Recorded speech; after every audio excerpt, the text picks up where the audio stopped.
This episode of Turkey Tips and Tactics, brought to you by Sportsman's Warehouse, starts now. This is my squad.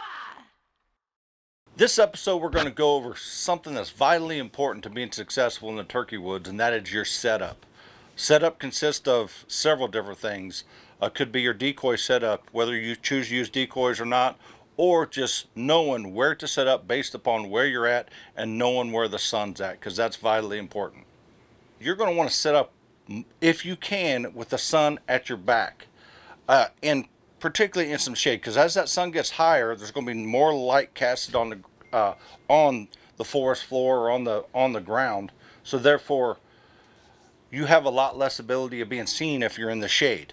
The birds will like to get out there in that sun and establish their pecking order, say first thing in the morning. So setting up the shade is vitally important, and that's actually going to continue throughout the day, because a lot of times when those birds hit the ground and they're establishing their pecking order, they're usually going to get on the move. Then the toms are going to follow the hens off through the morning hours, and sometimes you can't just sit in the same spot the rest of the day. You have to get up, pick yourself up, and go move and gravitate to where the turkeys want to be. So hopefully you can cut them off from where they were to where they want to be. So get somewhere in between. If you're going to set up and call, what you're going to want to do is, if there is anything with overhanging, try to keep the sun at your back and set up in the shade. That way when the bird's coming in, you're set up in the shadows to where you're going to be a lot harder to spot for that turkey, and you're going to be concealed, and you're going to put yourself in a better position to be successful. Another key thing to talk about when it comes to setup, especially striking that mid-morning bird, regardless of where you're hunting.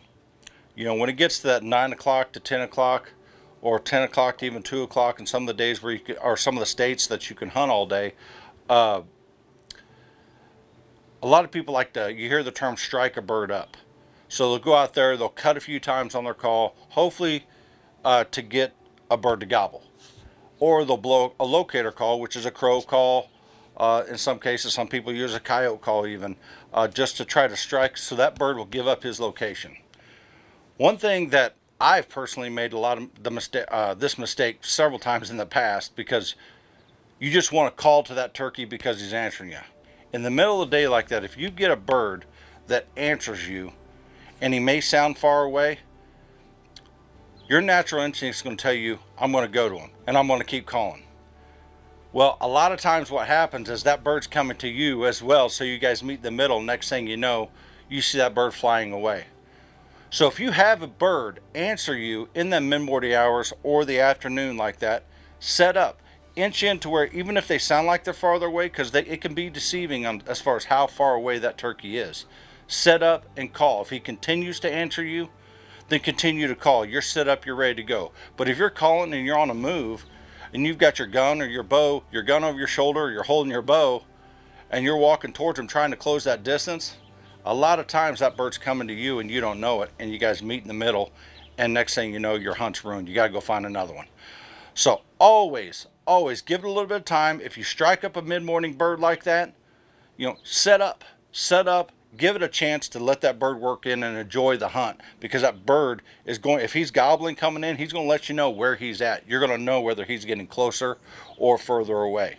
Going back to setting in the shade, it doesn't matter whether you're hunting with a bow, a shotgun, or whatever. It's vitally important to make sure that you're set up in the shadows, because if you're hunting with a gun, whether it's it's a Cerakoted gun or it's got camo coating, it will shine and have a sheen once the sunlight hits it. So you want to try to set up in the shade to try to conceal yourself to the best of the ability, because turkeys have really, really good eyesight, and that's going to really maximize better opportunity for you to be successful in the turkey woods. Back when I started turkey hunting, we didn't use decoys hardly at all. We called, the bird would come in with his head up just looking, and hopefully he presented an opportunity. Then decoys came to the mix, so we'd throw out one hen decoy, and then a bird would think that there's another turkey in front of you. It's really evolved over the course of times. Decoys have really become more realistic, and a lot of people have different viewpoints on what decoys you use and what situations. What I like to use is I usually like to use 2 hens and a Jake or a male decoy, regardless of whether that's a strutting decoy that they have now with a real fan or just a regular straight posturing Jake. They can be highly effective, especially through different portions of the seasons. You can't really base on one day what happens the first day. If you have turkeys that lock up there because they're seeing their decoy, and they just lock up just outside of range because they're not really wanting to commit, because the next day could be different. They're very temperamental animals, and there's been several days where I've had the same strutting decoy hunting the same flock of birds. They did not want anything to do with my decoys, and then the next day just something snapped in their head and they came right to them. So I personally like to use an upright alert hen, a feeding hen, and then also a male decoy in the majority of my setups. Here recently, a lot of the decoy companies come up with a bedded hen design. That works really, really well early in the season. And the reason for that is because everything's still a little shorter. So that decoy is then visible to the turkeys. As the season progresses, the grass gets taller, so that decoy becomes harder for the turkeys to see. That's why you want to use one that's staked up higher into the grass so it's visible. That's one of the most important things when using decoys as it pertains to your setup. You want to make sure that your decoys are visible when the turkey does come into the edge of the field or in a logging road or through just open timber. Make sure that it's visible from a little bit of distance. One thing we get asked all the time is there's states that offer turkey hunting all day long, so you can hunt from sunrise to sunset. And sometimes it doesn't happen in the morning. You can't get a bird to fire up in the middle of the day, but the late afternoons they really start to get fired up. Most of the time what happens in the middle of the day, the birds will start to split up, and then they kind of regroup in the same area to go up to roost. And we get asked all the time, how close is too close to hunting in the afternoons to the roost, I guess. How close do we want to hunt to the roost? Should we hunt the roost tree? My answer to that is it really varies on the terrain.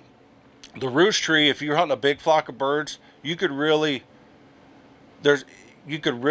blow the birds up, say, really spread them out, which could be helpful in the future days. But I like to at least stay a couple 100 yards from the roost and try to get in the path in which they're taking it to the roost. That way you can be successful hunt, and also the birds, you're not going to disrupt where the birds are going to roost. They're going to roost in the same vicinity.